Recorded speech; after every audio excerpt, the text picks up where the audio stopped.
overcoming obstacles. It makes me proud to see how you're overcoming difficulties. Every step on the road you are traveling. I know every step of the road you are taking.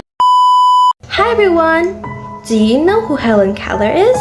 Well, today I'll be telling you the biography text of Helen Keller. So, Helen Keller, or her longer name, Helen Adams Keller, was born a healthy child on June 27, 1880 to Captain Arthur Henley and Kate Adams Keller of Tuscumbia.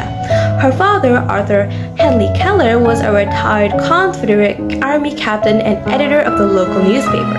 Her mother, Kate Keller, was an educated young woman from Memphis.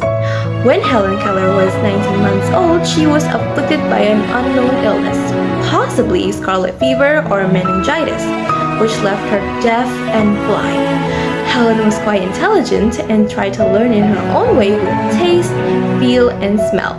She developed a rudimentary sign language with which to communicate. But soon she realized that her family members could communicate with their mouths instead of signing.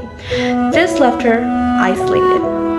Seeking to improve her condition, in 1886, Helen and her parents went to seek an oculist, but after examining Helen, he told her parents that he could not return her eyesight, but suggested that she still could be educated.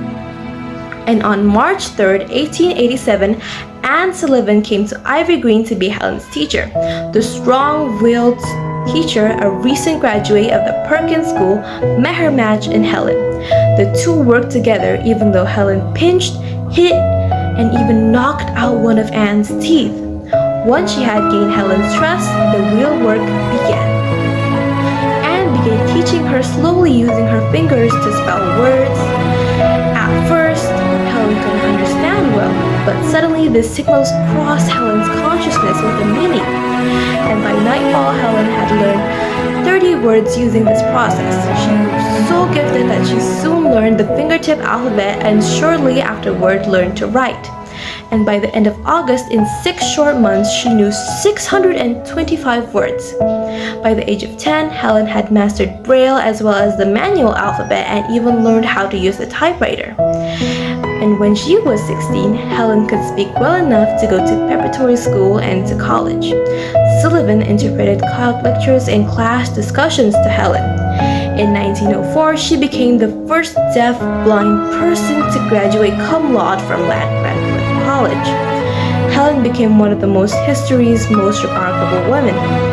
She dedicated her life to improving the conditions of the visually impaired and the hearing impaired around the world, lecturing in more than 25 countries. But Helen Keller stopped her public appearances in 1961 after she suffered a series of strokes. She soon then died in her sleep in 1968. Helen Keller received many honors, including the Presidential Medal of Freedom. She inspired many works of art, including 2 Oscar-winning movies. So, that was the biography text of Helen Keller. Thank you all for listening to me. That is all. Goodbye.